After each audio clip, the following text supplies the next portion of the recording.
Party రాష్ట్ర కార్యదర్శి అంటే ఇది పెద్ద పదవి. అకార్డింగ్ టు మీ నాకు అసలు కార్యదర్శి ఎవరో కూడా నాకు తెలియదు. నిన్న నారాయణ గారు రాఘవల్ గారితోనే ఈ మన రామకృష్ణ గారు ఇలా కొన్ని పేర్లు నాకు అంటే వ్యక్తిగతంగా కూడా వారితో పరిచయం ఉంది కాబట్టి నాకు తెలుసు తప్ప ఈ శ్రీనివాసరావు గారిని నేను ఎప్పుడు ఆయన పేరు వినలేదు, ఆయన్ని చూడలేదు. ఎందుకంటే మన ఎన్నికల్లో పోటీ కూడా చేయలేదు. ఆయన పోటీ చేశారా తెలియదు, ఎక్కడ పేరు కూడా వినలా. సో నాకు తెలియదు కాబట్టి ఎవరో శ్రీనివాసరావు మా లోకల్ శ్రీనివాసరావే అనుకుని ఆ లోకల్లో రవికుమారు చాలామంది మాట్లాడుతూ ఉంటారు కదా, నేను అలా అనుకుని ఏంటి ఇంత మాట అన్నాడు ఆయన అని చెప్పి ఎవరయ్యా శ్రీనివాసరావు అని అన్నమాట వాస్తవం.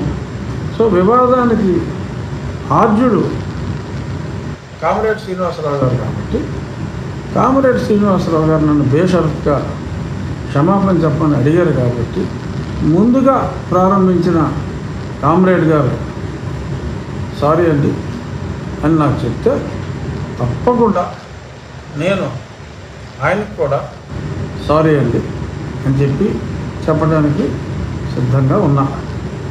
మరి ఆర్జుడైన ఆయన మరి నోరు కూర్చున్నట్టు మాట్లాడేసి నన్ను సారీ చెప్పమని అడిగితే మరి ఎలా చెప్పగలను?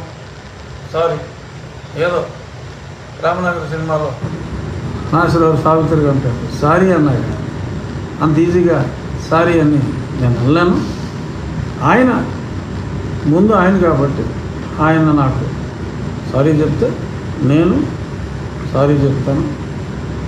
ఇది ఆయన వరకు నా వరకు. ఇంకా ఈ బురుడీలు ఈ శేషాలు ఇంకెవరైనా హ్యాపీగా నిరభ్యంతరంగా ప్రతి గల్లీలోనూ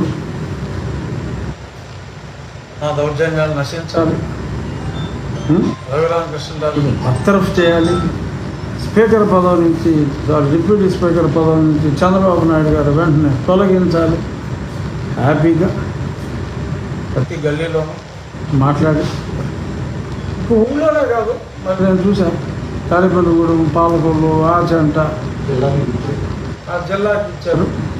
మరి అది న్యాయం కాదు. రాష్ట్రం మొత్తం కూడా అటువంటి నినాదాలు వినిపించండి, తప్పులేదు. ఎందుకంటే నేను చేస్తున్నది మంచిగా చెడ్డ అన్నదే రాష్ట్ర ప్రజలే నిర్ణయిస్తారు. ప్రజల ఆరోగ్యం కోసం నేను కోర్టు అనుమతితో చేస్తున్న ఈ కార్యక్రమం మంచిదో కాదో రాష్ట్ర ప్రజలు కూడా నిర్ణయం తీసుకోవాలంటే మీ ఇష్టం. నేను సారీ చెప్తే నేను మీకు సారీ చెప్తాను శ్రీనివాసరావు గారికి, ఇక్కడికి ముగిందామంటే ముగించేద్దాం. లేదు నేను చెప్పేదే లేదు అని అనుకుంటే మీ ఇష్టం. ఏదో ఒక నియోజకవర్గానికి పరిమితమైన నన్ను జిల్లాలో మరి చేశారు. జిల్లాకి వెళ్ళినప్పుడు ఇది రాష్ట్ర పార్టీ కాబట్టి మీ ఇష్టం, అది మీ విచక్షణకి వదిలేస్తున్నా. డిమాండ్ చేయట్లేదు, మీ విచక్షణకి వదిలేస్తున్నా. అది దీని వరకు శ్రీనివాసరావు గారి ఇష్యూ అంటే రోజు పేపర్లో చంపేస్తున్నా.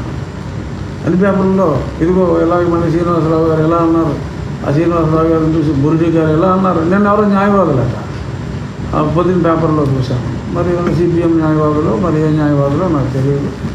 వాళ్ళు కూడా వార్నింగ్ ఇస్తున్నారు. ఎందుకు చెప్తారు? వాడు వార్నింగ్ని ఎవరు పట్టించుకుంటారు?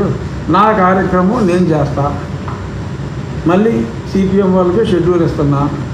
ఇంకో 15 రోజుల్లో కోర్టు అనుమతి వచ్చిన తర్వాత డెఫినెట్గా మళ్ళీ మిగిలిన గృహాల తొలగింపు కూడా న్యాయబద్ధంగా జరుగుతుంది. ఇంకా చాలా చోట్ల ఆక్రమణలు ఉన్నాయి. ఆక్రమణలు ఉన్న ప్రతి దగ్గర నేను ఆల్టర్నేటివ్ సైట్ ఇస్తాను.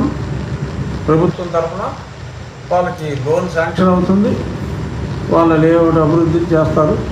అందాక మరి టెంపరీగా అడ్జస్ట్ అవ్వాలి ఎక్కడైనా సరే. ఇది చేయబోతున్నా. ఎందుకంటే ముందే చెప్పడం మంచిది కదా. అడ్డంటే నాకు తెలియకుండా అయిపోయిందని చెప్పి అయిపోయిన తర్వాత వచ్చి పొయ్యిలు పెట్టి ఫోటోలు తీసి ఏమో ఇల్లంతా కొట్టేసిన తర్వాత పొయ్యి మీద ఆ టమాటాలు గిమాటాలు అలాగే ఉంటాయా? ఇల్లు అంతా పడిపోయి పొయ్యి మీద టమాటా కింద పడిపోదా? పొయ్యి ఎలా ఉంటుందా? పొయ్యి మీద ప్లేట్ ఉంటుందా? ఆ ప్లేట్లో టమాటాలు ఉంటాయా? సరే ఏదో స్టిక్ ఫోటోగ్రఫీ మంచి ఏదో ఫోటోగ్రఫీ అయిపోయిన తర్వాత కాదు, మీ ఇష్టం. నేను చెప్పే చేస్తున్నా, అందరికీ చెప్పే చేస్తున్నా, ప్రజల సంపూర్ణ ఆమోదంతోనే చేస్తున్నా. అక్కడ ఉన్న ఆ 10 మందికి ఇబ్బంది రావచ్చు. నిన్న 3 రోజుల క్రితం ఆ సంఘటన జరిగిన తర్వాత ఆ బొండాల్లో 22 గృహాలు తీసేసాం. అది జరిగిన తర్వాత తీసి వాళ్ళందరికీ వేరే దగ్గర ఆల్టర్నేటివ్ సైట్లు కాకుండా ఇంకా వేరే ఆల్టర్నేటివ్ కూడా ఆలోచించి ఆ సైట్లు కాకుండా గ్రామస్తులతో మాట్లాడి ఆల్టర్నేటివ్ ప్లాన్ చేసుకున్నాం. అంత సుఖంగా అయింది. ఎందుకు? కాంప్లైంట్స్ రాలేదు కాబట్టి. అటు ప్రజలకి మధ్యన మంచి సంబంధం ఉంది.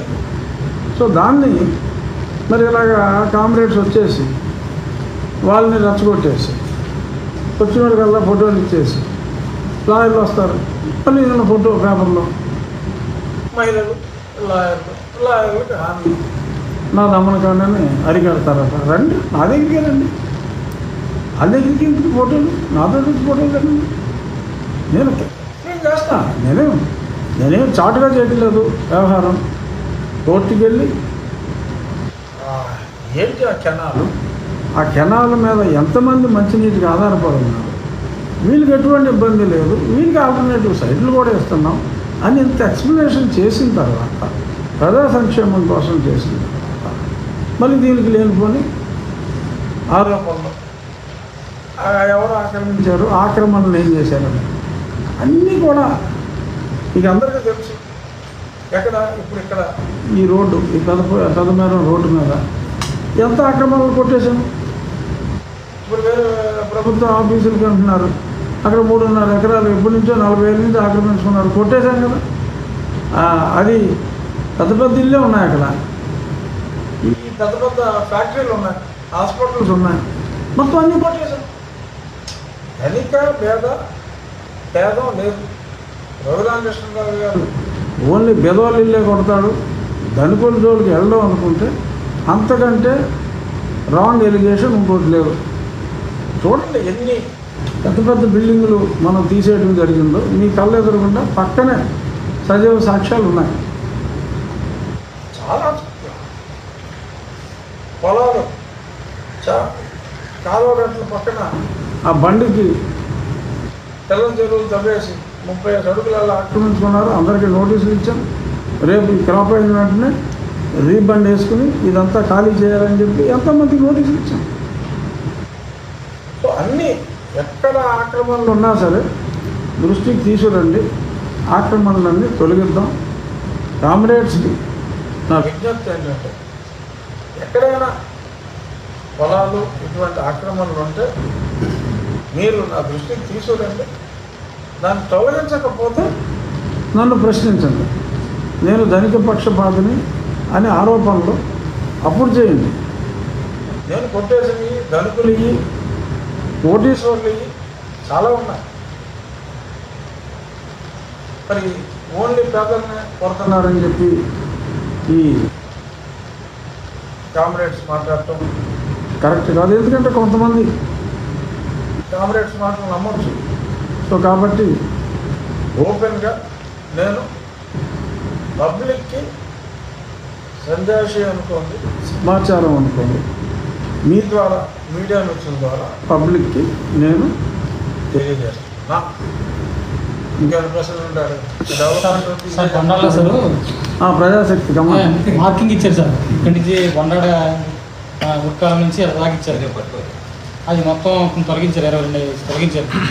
ఇంకా 30 ఎన్నో ఉన్నాయి, అవి తొలగించలేదు సార్.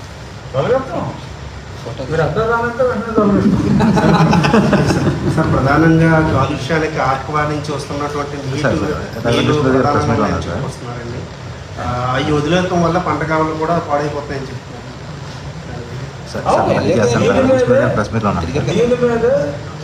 అందరికీ పబ్లిక్గా మొన్న ఆక్వా మీటింగ్ అయింది.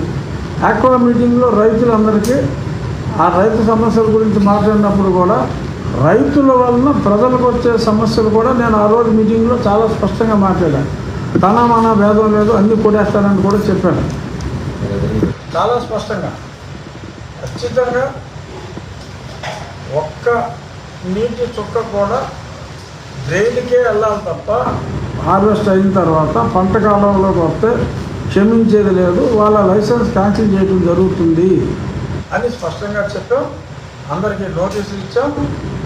ఇచ్చిన తర్వాత ఒక 2 చోట్ల కంప్లైంట్లు వస్తే అది మా కింద వాళ్ళు తెలియజేశారు అని చెప్పి అన్నప్పుడు నేను వాళ్ళకి ముందు ఆ గ్రామంలో దేవాలయాలు ఉంటే సరేనయ్యా ప్రస్తుతానికి మొదటి తప్పు లాస్ట్ తప్పు ఇది, ఆ దేవాలయానికి డొనేషన్ ఇచ్చుకోండి లేకపోతే ఊరికి ఇవ్వండి అని ఇద్దరికి 25,000 కట్టమని చెప్పాం. ఖచ్చితంగా ఆ రోజు నుంచి ఆగిపోయింది. ఎందుకంటే టాక్ వెళ్తుంది కదా, ఇది కలిపితే ఊరుకోర్రా బాబు అని టాక్ వెళ్తుంది. అలాగే ఇప్పుడు కాలువల మీద చెత్త వదులుతున్నారు, సగం పంచాయతీలో వదులుతున్నారు. 99% ఆగిపోయింది. ఎవడన్నా ఉంటే ఆ పంచాయతీ సెక్రటరీని డిస్మిస్ చేస్తామని చెప్పడం జరిగింది ఉద్యోగం నుంచి. ఏది ఆ పంచాయతీ కూడా తీసుకెళ్ళి పక్క పంచాయతీలోనూ ఈ పంచాయతీ వారంలో కాలగట్టి నేసేస్తున్నాడు. నేను మాగంటి బాబు గారు ఫోన్ చేశాను. ఆయన ఏదో ఈ రోడ్డు మీద వెళ్తున్నాను, అర్థం తిప్పి ఏదో అయిపోతున్నాను. ఆ వెంటనే పక్కన ఉన్నాడు, ఆగ్రా బాబు ఇది ఉండి ఎవడో ఫోటో తీసాడంటే 1000 కలెక్ట్ చేస్తాడైనా అని చెప్పండి. స్ట్రిక్ట్గా పెట్టాం. ఇదే ప్రజలకు ఆ మాత్రం హక్కు లేదని కాంప్లైంట్స్ గొడవ చేస్తే నేనేం చేయను? ప్రజలుగా చెత్తలాగా కారు తీసి ఇసిరే హక్కు లేదంటే ఉండో లేదు పెనాల్టీ వేస్తాం. స్వీయ నియంత్రణ ఏ చట్టం ప్రకారం వేసామంటే ఏదో చట్టం ప్రకారం వేసాం. నీ పరిసరాన్ని నువ్వు బాగు చేసుకోవాలి.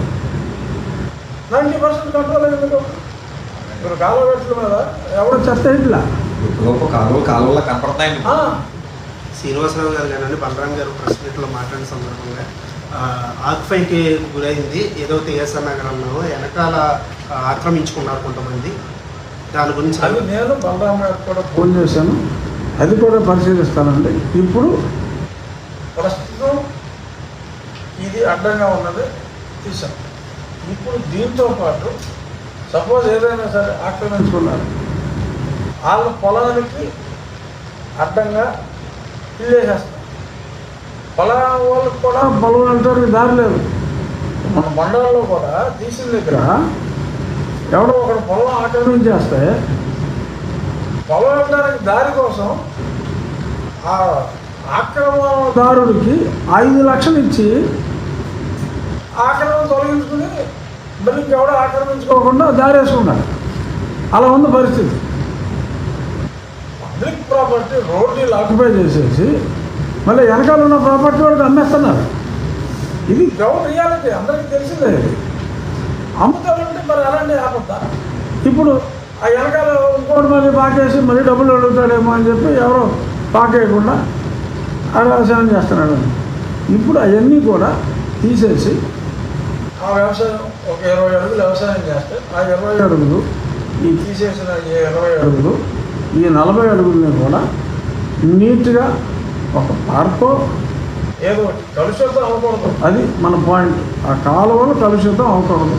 ఆ కాలువలు కలుషితం అవ్వకుండా అక్కడ మంచి ఫెన్సింగ్ చేసి ఆ బొడుగు పార్క్ ఏర్పాటు చేసి అలా ఏం చేయాలి అనేదానికి ప్రత్యామ్నాయం ఒకదాని తర్వాత ఒకటి. ముందు ఇల్లు తీయకుండా అది ఖాళీ చేయలేదు కదా, ఎదరి నుంచి వెళ్ళాలి కదా. ఇది తీసాం.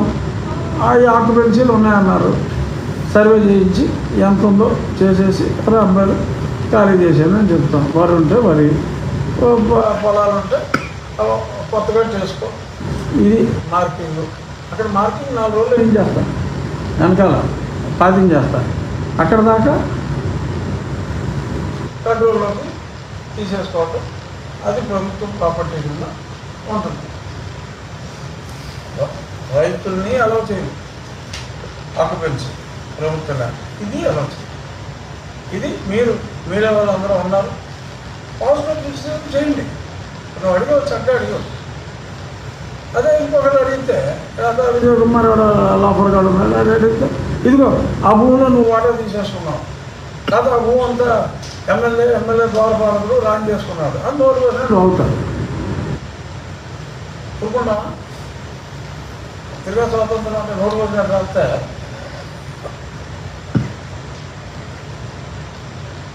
చర్యలు ఉంటాయి.